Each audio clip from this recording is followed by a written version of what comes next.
भाजलं मला. ट्राय करून बघूया. मला तर आहे माझ्याकडं. मी बनवले कारण माझी सेहत चांगली राहावी म्हणून. आता तुम्ही पण हे लाडू तुमच्या घरी नक्की बनवा.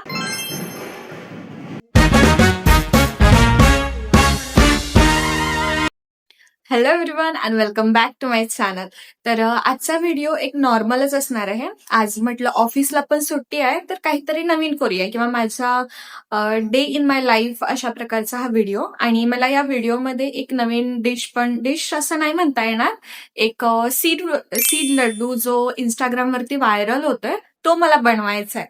आणि तो मी एक असं कारण घेऊन बनवते की काही लोकांना पीसीओडी, पीसीओएस वगैरे झालेलं असतं किंवा मुलींसाठी सहजा करून सीड लड्डूज वगैरे त्यांच्या शरीराला चांगले असतात. सो मी तो लड्डू आज बनवण्याचा प्रयत्न करीन. तर चला मग बघूया की मी कसं बनवते. आणि मला वाटलं की ते तुमच्यासोबत पण शेअर करावं सो दॅट तुम्ही पण कधीतरी तो ट्राय कराल. So let's start. तर मी असे खूप मुलींना बघितले की ज्यांना पीसीओडी, पीसीओएस वगैरे झालेलं असतं. पण ते कशामुळे होतं तर आपलं डेली लाईफस्टाईल चेंज होतं.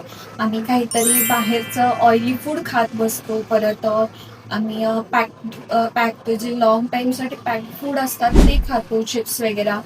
आणि त्याच्यामुळे काय होतं की आपलं वजन वाढतं किंवा आपलं जे ओटीपोट असतं सो ते वाढतं. सहजा वजन आपलं कमी नाही होत. आपल्याला ॲक्नेज यायला स्टार्ट होतात. आपली स्किन ऑइली व्हायला स्टार्ट होते. त्याच्यासोबत आपल्याला स्ट्रेस पण येतो. स्ट्रेसमुळे आपल्याला झोप नाही लागत. किंवा काही वेळा असं पण होतं की आपण पोटभर जेवलेलं असतं पण तरी सुद्धा आपल्याला काहीतरी अरबट सरबट खायचे क्रेविंग्स वगैरे होत असतात. आपलं पोट फुल असताना देखील आपल्याला खाण्याची इच्छा होते. आणि त्यानंतर म्हणत असाल तर झोप पण नाही लागत. आणि झोपमुळे कसं होतं की ज्यादा तुम्ही स्ट्रेस फील करता, तुमची केस गळती पण स्टार्ट होते. असे भरपूर सारी लक्षणं तुम्हाला आढळून येतात जर तुम्हाला पीसीओडी, पीसीओएस वगैरे असेल तर. आणि त्याच्यासोबतच तुमच्या चिन एरियाला किंवा जॉ लाईनला वगैरे खास करून मुलींमध्ये आढळून येतं की त्यांना चिन एरियाला आणि जॉ लाईनला हेअर्स यायला स्टार्ट होतात, बॉडी हेअर्स इन्क्रीज होतात. सो ही काही लक्षणं तुम्हाला पीसीओडी किंवा पीसीओएस मध्ये आढळून येतात. आणि त्याच्यामध्ये जर तुम्हाला काहीतरी याच्यावरती ट्रीटमेंट वगैरे घ्यायचं असेल सो असं नाही की तुम्ही डॉक्टरचीच ट्रीटमेंट घ्यायला पाहिजे. तुम्ही स्वतः देखील पीसीओडी, पीसीओएस क्युअर करू शकता. तर मी असं मला असं जास्ती नाही माहीत. मी पण जे सोशल मीडियावरती आहेत सो ते बघूनच तुम्हाला सांगते की तुम्ही जर नियमित व्यायाम वगैरे केला, तुम्ही जर 7 दिवस आहे तर त्यातले 5 दिवस तरी व्यायाम केला पाहिजे सो दॅट तुमच्या बॉडीमधून हार्मोनल चेंजेस किंवा जे तणावामधून तुम्ही जातात ते कमी व्हायला स्टार्ट होतं. कारण तुम्ही एका कामामध्ये गुंतलेले असतात आणि तुमचं मेंटली स्ट्रेस दूर करण्यासाठी तुम्ही मेडिटेशन पण करू शकता. असे खूप सारे व्यायाम सोशल मीडियावरती अवेलेबल आहेत सो ते तुम्ही डेली ट्राय करायला हवेत सो दॅट तुमचं पीसीओडी वगैरे क्युअर करायला तुम्हाला हेल्प होईल. आणि त्याच्यासोबत तुमचं लाईफस्टाईल पण थोडंफार चेंज करावं लागेल. जर तुम्हाला पीसीओडी, पीसीओएस जर असेल तर तुम्ही सॅलड तुमच्या डेली मीलमध्ये इन्क्लूड करावं लागेल. आणि जे बाहेरचं आम्ही ऑइली फूड खातो तर तेही तुम्हाला बंद करावं लागेल. आणि हे तुम्ही जर 6 महिन्यासाठी जरी ट्राय केलं तर तुम्हाला ह्यातला फरक जाणवून येईल. सो मला माहित नाही की कशामुळे, म्हणजे मी दुसऱ्या रिजनमधून सध्या मुंबईमध्ये शिफ्ट झाले जॉबसाठी. सो त्याच्यामुळे म्हणजे इथल्या ह्युमिडिटीमुळे की कसं माहित नाही पण मला पण ॲक्नेज यायला स्टार्ट झाले. सो म्हटलं की का नाही आपण तो सीड लड्डू बनवायचा. असं नाही की फक्त पीसीओडी, पीसीओएस झालेल्याच मुली किंवा बॉईज हे म्हणजे खायला हवं आहे. तर हे कोणी पण खाऊ शकतं. तुमच्या हार्मोनल इम्बॅलन्स जर असेल तुमच्या शरीरामध्ये तर हे खाऊ शकता तुम्ही. चांगलंच आहे शरीरासाठी तुमच्या. सो हा लड्डू मी बनवण्यासाठी होल फार्म कडून सीड्स मागवले ब्लिंकिटवरून. सो ते जर आले की आपण लवकरच स्टार्ट करूया. सो आमच्या सीड्स ज्या आहेत त्या आता आलेल्या आहेत. सो लेट्स अनपॅक दिस.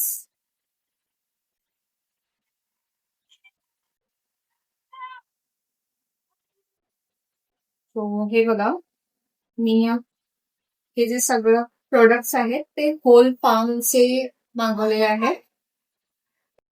तर मी ऑर्डर केल्या आहेत ह्या फ्लेक्स सीड्स आणि त्याच्यानंतर सिसमन सीड्स, त्याच्यानंतर पंपकिन सीड्स, सनफ्लॉवर सीड्स. तर त्याच्यासोबतच मला हे प्युअर ठेवायचं होतं, त्याच्यामुळे मी जॅगरी पण यूज करणार आहे. आणि ही घाण्यातली डेट पण म्हणू शकता. तर हे गुळ मी यूज करणार आहे. आणि त्याच्यासोबतच मी खजूर पण वापरणार आहे, जे मी काल रात्रीच इथं सोक करायला ठेवलेलं आहे. तर सगळे एक एक करून मी सीड्स इथं भाजून घेते आणि त्यानंतर मग लड्डू बनवताना आपण भेटूया.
सगळ्या ह्या बिया मी अशा भाजून घेतलेल्या आहेत खरपूस अशा. तर चला मग आता ह्याला मिक्सरमध्ये लावून घेऊया.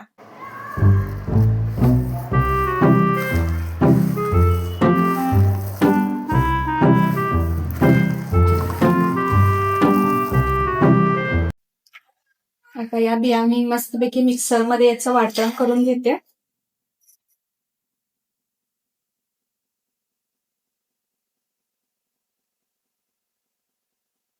आता मी लवकरच तुम्हाला भेटते, ज्यामध्ये सगळं वाटण बारीक घेते आणि त्याच्यानंतर मी मस्तपैकी लड्डू करताना भेटूया आपण.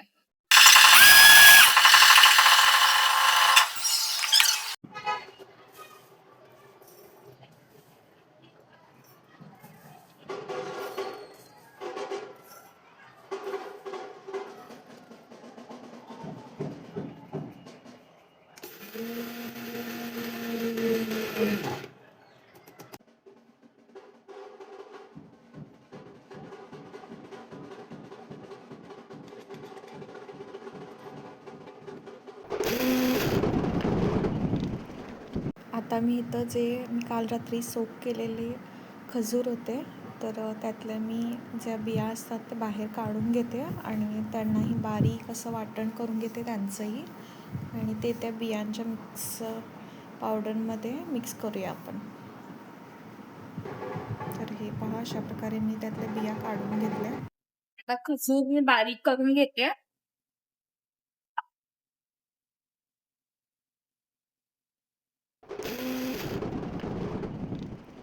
आता आपले बारीक केलेले सीड्स आणि खजूर तयार आहेत. आता मी पाण्यामध्ये जे आपलं गूळ होतं त्याचा पाक मी बनवून घेते, आणि जेव्हा हा 1/4 पाक होईल तेव्हा आपण हे सारण त्याच्यात ओतू शकतो. आता आपला हा जो पाक आहे तो मस्तपैकी असा कन्सिस्टन्सीमध्ये आला आहे. सो आम्ही आता या मिश्रणमध्ये टाकून घेऊया. हे आपलं बियांचं मिक्स पावडर आणि हे आपले खजूर बारीक केलेलं. सो आता आपण हे भाजलं मला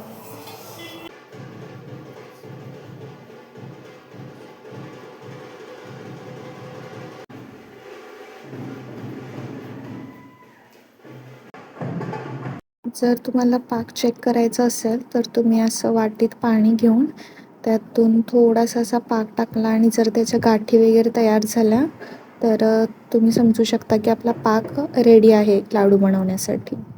तर हा मी असा गुळाचा पाक केला, तो आता मी याच्यामध्ये सगळं टाकते.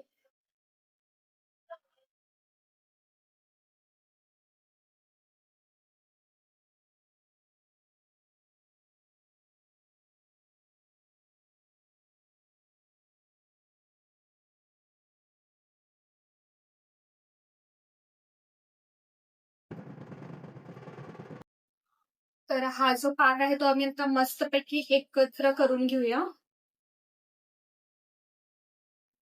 तर ते नाही पळीने नाही मी हातनच आता करते. हाताला थोडंसं असं तूप लावून घेते. सो एकंदरीत ते चिकटणार नाही.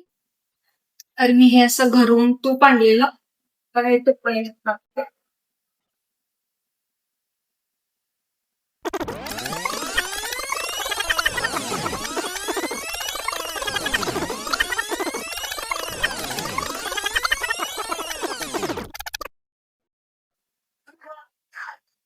छोटे छोटे तिळगुळच्या आकाराचे मी असे लाडू बनवते.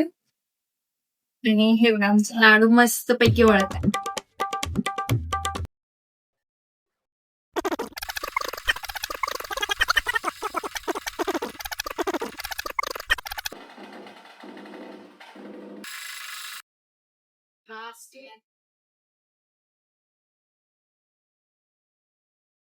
हे लाडू जे आहेत ते मुलींसाठी चांगले आहेत. असं नाही की फक्त पीसीओडी, पीसीओएस असलेल्यांनीच हे खायचं.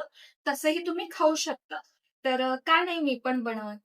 तर मी एवढे लाडू बनवलेत आणि ह्याचं कॉस्ट अराउंड मला ₹300 पर्यंत आलंय. सो तुम्ही हे हे लाडू घरी नक्की ट्राय करा. फक्त कारण की हे मुलींसाठी खूप चांगलं असतं. जर तुमचे इरेग्युलर पिरियड्स आहेत किंवा ब्लिडिंग वगैरे जास्ती होत असेल, तुम्ही पण नक्की ट्राय करा. फायनली संपलं.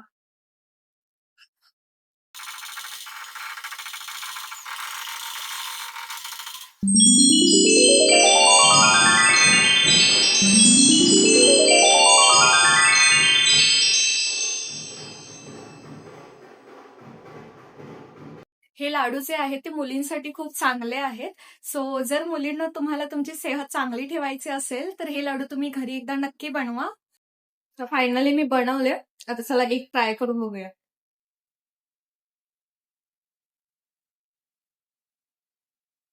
कला तर आहे बनवलं. हे लाडू तुम्ही पण तुमच्या घरी नक्की बनवा आणि मला कमेंटमध्ये सांगा, जर तुम्ही बनवलं तर कसे वगैरे. आता मी तर हे लाडू माझ्या घरी बनवले, कारण माझी सेहत चांगली राहावी म्हणून. आता तुम्ही पण हे लाडू तुमच्या घरी नक्की बनवा आणि मला कमेंटमध्ये सांगा की तुम्ही कसे बनवले. आजच्यासाठी एवढंच. मला हेच तुम्हाला शेअर करायचं होतं. आता नवीन पुढच्या व्लॉगमध्ये भेटू आम्ही एका नवीन कलेसोबत किंवा नवीन ट्रॅव्हल व्लॉगसोबत. सो स्टे ट्यून आणि जर तुम्ही सबस्क्राईब केलं नसेल तर सबस्क्राईब करा. आणि thanks for watching. Bye bye.